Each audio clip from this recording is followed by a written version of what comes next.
We're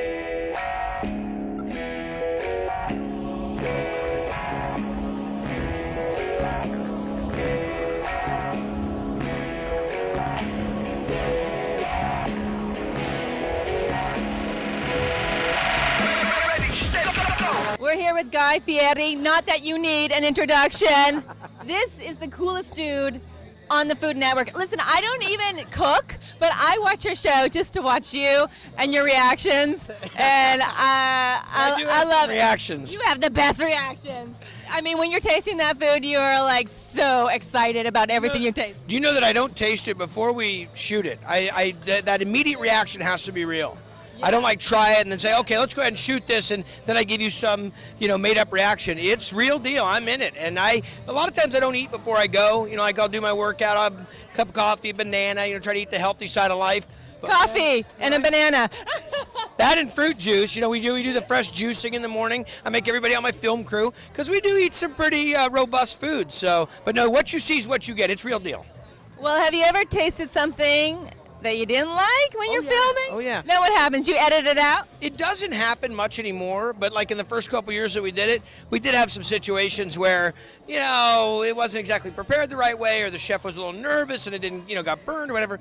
But in the last 3 years, have we had really anything like that? And we do a lot of research ahead of time, right. So we know what the recipe is and what the food's gonna, what the components are gonna be. Usually from that, I can tell whether or not, yeah, and I pick the menu that you see on the show. So when it comes up, I'm the one that said, try this item, that item, that item.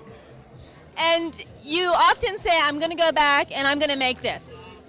How often do you actually go home and make it? More times than you could ever imagine. We shoot a place that makes shawarma or makes gyros. Right. I get a gyro machine.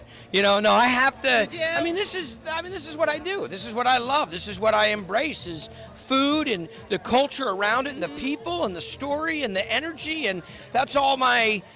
So I guess if you're a musician, you hear a song and you play the song. Right. You kind of. So this is my gig, and like this right here, this is the stage. How much are you on the road? It used to be a lot worse. I used to be 200 plus days. Now I think we're around, $1.25. But I'm on a little bit more than I want to be. But you know what? The show Triple D, just in itself, what it does for the small mom and pop restaurant joints is so critical that I just will, as long as we can have the opportunity to do the show, and as long as the show continues to make things happen. This guy knows what he's talking about is the point. This guy has changed my life on the road. I eat only the best stuff. It is. At the diners and drive-ins? Absolutely. And dine? I'm a road rat, honey. I'm on the road all the time. I call him up. I'm on tour. Where should I eat? He tells me. And that actually. I need your number. We met at an NBC gig a couple years ago. But and when I went to your restaurant, who did you that have right? was off the chain. Still dream about it. Hi, this is Chef Carter from the Playboy Mansion. How are you? I'm doing great today. It's an awesome party. I'm happy to be here with my crew. How long have you been working at the mansion? I've been the executive chef and the food and beverage director at the Playboy Mansion for 26 and a half years. Wow, you must have seen some things. I have seen so much. What is Hef's favorite? One of Hef's favorite foods is his fried chicken, mashed potatoes, and baby back ribs. It's his Saturday night fix. So tonight, that's what he'll be eating. And tell me what your favorite food is. Well, my favorite food, I love Italian food for some reason. It's so fresh, it's so natural, it's very simplistic. And what we're serving today is kind of a riff. It's kind of an Italian interpretation of American food. So we have the grilled pork loin, we have spiced applesauce, toasted pecans, pickled red onions, a little bit of fennel, and fennel is very Italian, so that's why we're going in that direction today. I'm here with Rob Weekly, and tell me, what is your title here? I'm the co-founder of Coastal Luxury Management, and we produce the Los Angeles Food and Wine. And how did this come about?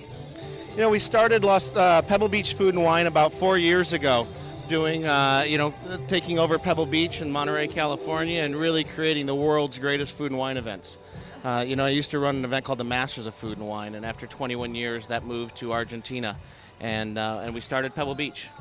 Really? So that's, we started 100 chefs, 250 wineries for 4 days of hedonism in the forest. I love barbecue. This is an amazing event. This was fun putting together with Guy and having Uncle Cracker and Tim Love and Roy Yamaguchi and Roy Choi.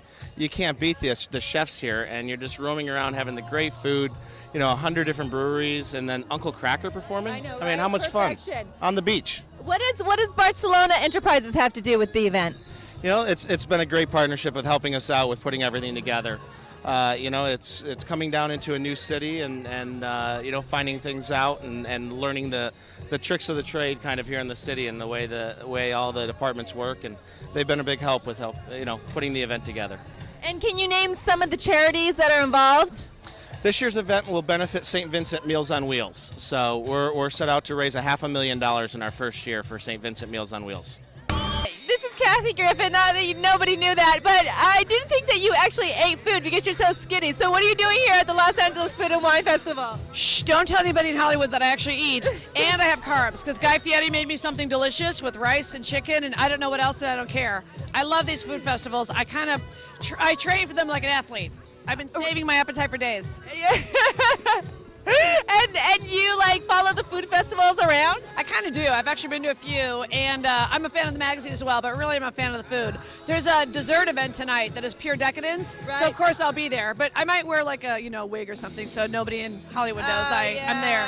What could possibly be happening next with you? Because there's always something fantastic to hear about. Tons of stand-up. I love doing stand-up. And, I'm doing 4-hour-long specials in 1 year for Bravo. Never been done. So I'm ramping up for my next Bravo special, taping in Atlantic City in November. Wow. Yeah, and just on tour all the time. So this is actually rare for me to be able to do something fun like this.